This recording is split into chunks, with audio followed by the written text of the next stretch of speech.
bike your vans at all times. Protect yourselves at all times. Trucks are a little high here. I'm gonna let this work right here.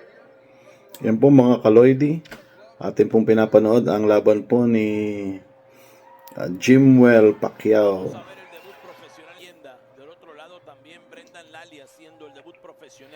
Siya po ay meron pong experience na rin po sa amateur.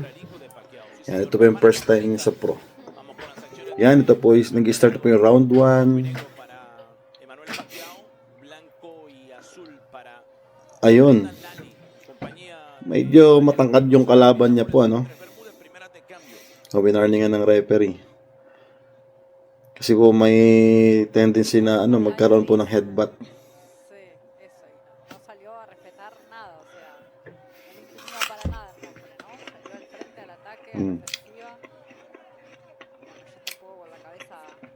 Dito po tayo nanonood ngayon sa Lloydminster, Saskatchewan, Canada.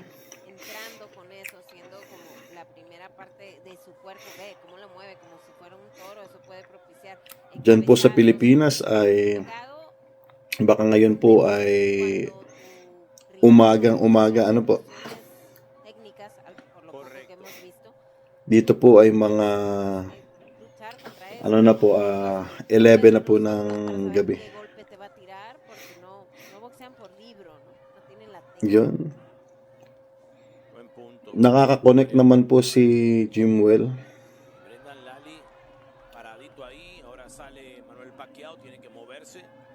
Medyo matangkad lang po talaga yung kalaban. Andyan siya mapapagod, yung parang nagtutulakan sila. Sa mga iba po na nanonood, very tiring po ito pong boxing, Dahil ako po ay hindi po boxer. Ako po ay taekwondo coach. Kaya alam ko po yung 2 minutes po na sa taekwondo, nakakapagod na po yun. Parang ganoon din po ito kasi talagang physical po itong na to, sports na to eh.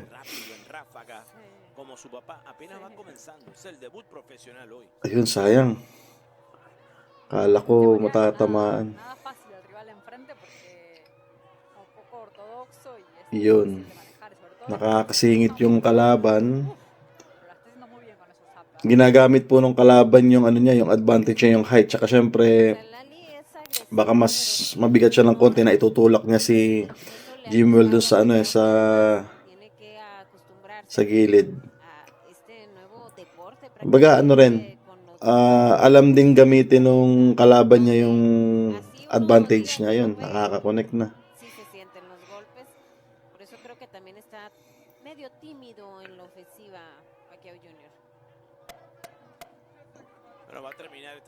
Kamukha ni Kamukha ni Jinky. Kamukha ni Jinky si Jimwell. Si Jinky yung nakikita ko, ayun. Okay. Ayun biglang lumabas siya mukha ni Jinky. Alala, oh. Yung nanay. Si Manny, lang po, relax, Ayan na.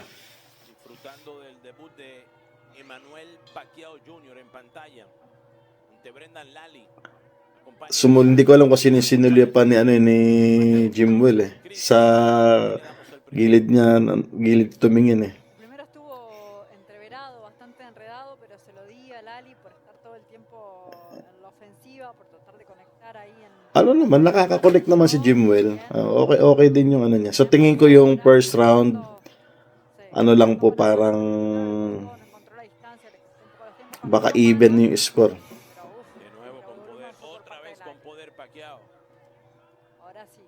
Yun.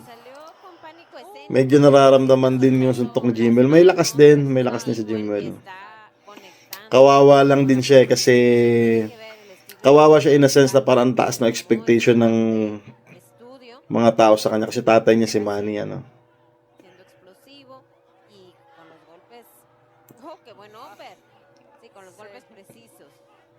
Mahirap naman kasi i-compare talaga yung mag-ama kasi si Manny ay batang-bata pa, nagsimula na eh. Meron siyang interview na wala pa siyang 18 years old, nagsinungaling siya para makalaban siya eh. Si Jimwell, pero inyo naman, 24 years old na, ngayon pa lang po nag-pro. Parece que tiene un poco de sangre en las fosas nasales Lali, que es la impresión. Tsaka ano rin eh, iba rin talaga yung laki sa hirap. Ayun, nakaka-connect naman siya eh.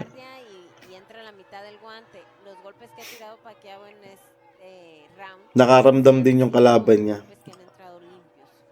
Siguro magko-combination yung pagod tsaka nararamdaman din yung tama. Nag-hesitate din eh. Sí, claro. Y así va a estar, toda la pelea Sí, sí. por la forma en la que entra. Ako po ay hindi naman po talaga boxer. Como decía, flaca, desde el primer Pero dahil ako po ay taekwondo coach, hacia adelante, el frente. baga nakikita ko po yung yung galaw po ng bawat isa. Bien, a raíz de que Pacquiao So ngayon para sa akin ano pa lang parang tabla. hablando de esos cabezazos, Lali aprovechó. Kumbaga wala pa ako nakikitang lumalamang ng todo. Que también lo que decíamos un poco, el cambio de la Parang madera palitan lang. a esto también, de que corren esa desventaja de las cabezas, que son golpes duros cuando te dan un cabezazo. Nakaka-connect si Jimwell. Pero yung kalaban, parang mas aggressive siya. Mas maraming pakawala. Ayun, no? Tinamaan, no? Pero pag si Jimwell tumitira, parang solid. Tingnan nyo naman yung itsura ng kalaban nyo. Talagang matigas din, eh. Matigas din yung itsura, eh. Yan. Tapos na po yung second round. De regreso en el Pechanga Restaurant Casino disfrutando de esta velada de boxeo en pantalla Manuel. Ito pong pinapanood po natin, parang ano na to. Cut na to. Replay. Nire-replay na lang po to. So third round na to, eh. 10-9 a Pacquiao Jr., conectó muy buenas manos, tuvo muy buenos pasajes. Kasi hindi ako makakita ng live kanina, eh. Agresivo, también llegaba y conectaba, creo que se quedó con la mejor parte. Ay, ano na. Medyo pagod na. Pagod na po ng konti si Jimwell dito. Pero Lali respondió, Mariale. Sí. Es que presiona y quizás si no tiene la suficiencia técnica Napagod. Napagod silang dalawa, eh. Pero mas napagod yung kalaban niya. Syempre siya yung suntok na suntok. Si Jimwell naman, al frente, nada más tirando golpes. yun na nakita ko yung stamina medyo umano ng konti. Parang bumaba ng konti yung laro. De esa presión, como que por momentos Pero round hanggang ano lang po to, round 4 lang po tong laban na to, eh. Eso, cuando va sea, contra ya las no hemos cuerdas visto. parece que no. Sí. Yan, nakakapagod yan. Yung para mag-girean na tulakan na yan. Nakakapagod po yan. Episodio, ¿no? Desde la media distancia larga que tiraba buenas manos. Maano mo rin, makikita mo din talaga na nag-prepare sila. Pero iba po talaga actual na laban. Brendan Lally. Naalala ko tuloy yung mga taekwondo player namin sa Talavera Senior High School. Ganyan na ganyan. Sipag naman sila mag-training pero sa actual na laban yung halo-halo na yan, eh. Ayan, no? Creo que Nandiyon na yung excitement, para un may adrenaline. pues la idea Tapos pagka natamaan ka talaga sa mukha, sa tagiliran, ano yun, experiencia nag-contribute po yun paulatina. Tampoco es como sa que panghihina. una carrera excelsa en amateur, ni siquiera larga. Medyo parang feeling ko lamang dito sa round na to si Mucho cuidado con quién lo debutas. ano bang kalaban? Ang pangalan nyo, Lali? Lali, la respuesta de O Layli? Paano ba binibigkas yun? Lamang siya rito sa round na to ng konti. parejita. Lali Para mas maraming pakawalan suntok tsaka connect. Pero yung kanina parang even lang yun. Yung first round tsaka second round, even lang yun. 4 rounds.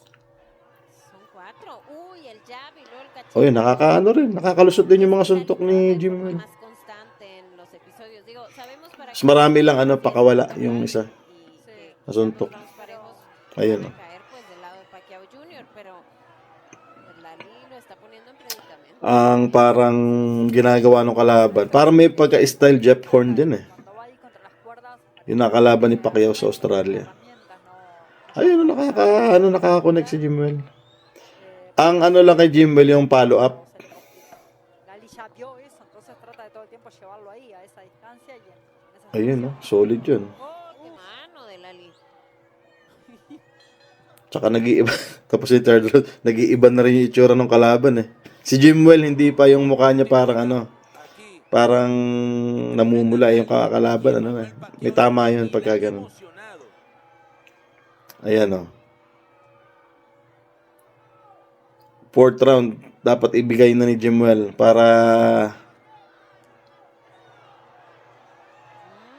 No lo deja salir de Maano? ahí. mm, La falta anterior se lo di a Lali. paano ba i-counter yun? So yung magaling magboxing, paano i-counter yung ganyan ng style na laro? Pacquiao Jr. conectaba buenas manos, pero después el volumen, la cantidad de golpeo. Yung parang medyo mahilig manugod. Eran por parte de Lali. Sé que lo que decíamos, ¿no? El jurado de ahí, los parejos se los van a dar. Siguro pagka ganyan ang kalaban, ibabox mo talaga yung ano, ibabox out mo talaga yung A eso iba, que es el lado kalaban. individual final, ¿no? Ibig sabihin nun, gagamitin mo yung ring, footwork. Sí, exacto. Sí, Kumbaga, para wag mí, kang pues, magpapaano rin sa corner. que tendría que ganar este round Pacquiao Jr.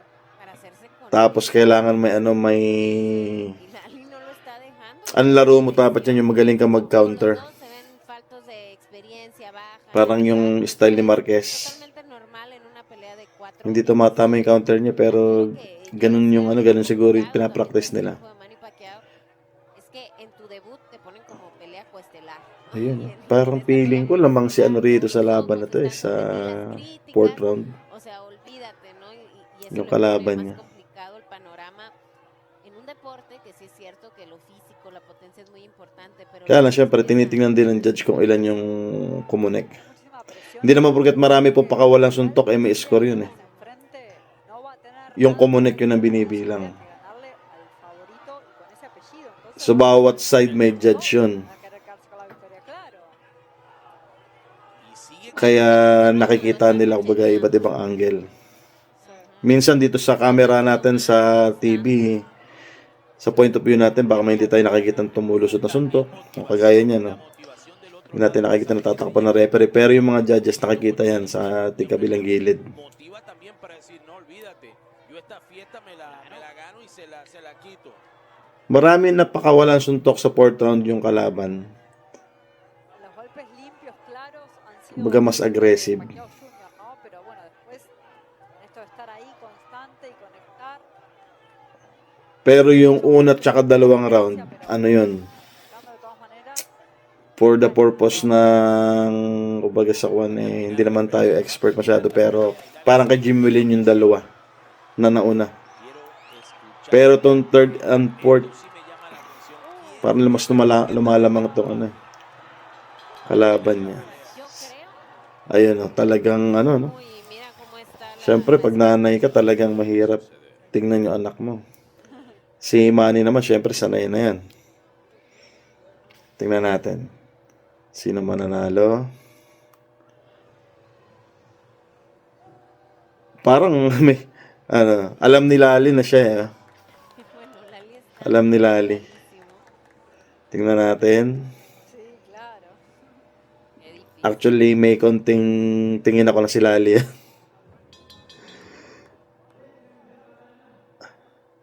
Kasi ano, mas aggressive eh. Kumbaga, mas aggressive. Nako po.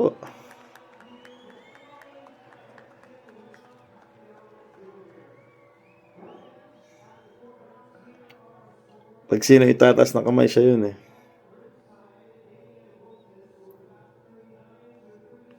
Pagod siya.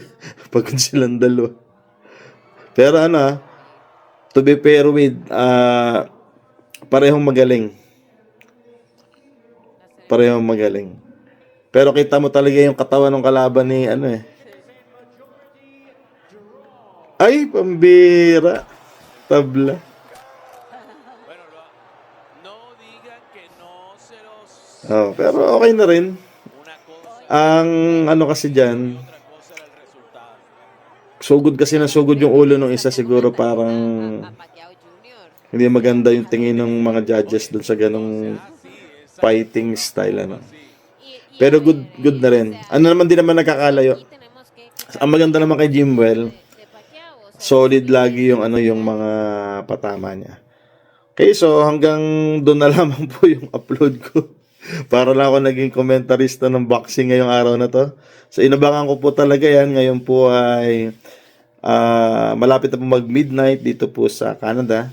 At syempre gusto natin makita yung kababayan natin na lumalaban. Manalo matalo, proud po tayo. Ano? At ang ano po dyan, bagamat marami tayong komento, syempre ang totoo niyan, iba yung nasa ring. Ano, minsan nasa tayo nanonood, madali lang natin sabihin na bakit ganun, bakit ganito. Alam natin nag-train din yan. Silang dalawa nag-train din sila, ano. Pero pag nandoon ka talaga sa actual na laban, maraming mga factors doon na doon sumusulpot, no? And siguro yung pangbabash din minsan kay Jimwell, unfair din dahil syempre iba yung tatay, iba yung anak. Magkaiba sila ng background, mag-isa na lakihan. Minsan ay ko-compare pa nga dun sa kapatid, ano. So, ako din minsan, pag nakakita ko din yun na parang iba talaga yung laro. Pero na-realize ko na magkaiba talaga po yung, ano, yung pinagdaanan nung kapatid niyang isa, si Jimwell, iba rin pinagdaanan, si Manny, iba din. Po, so, suportahan na lang po natin yung mga kababayan po natin.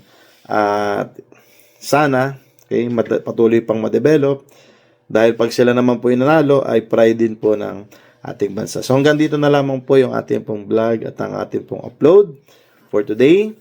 Sana po patuloy nyo pong suportahan yung ating pong YouTube channel, yung ating pong Facebook channel. Kung pwede po kayo mag-subscribe, mag-follow, mag-react, mag-comment, mag-suggest kung ano po pwede nating mga i-content pa. At patuloy po nawa na ang aming pong page sa YouTube tsaka po sa Facebook ay lagi magbigay lamang po ng good vibes sa ating lahat. Hanggang sa muli po, pagpalain tayong lahat ng Panginoon.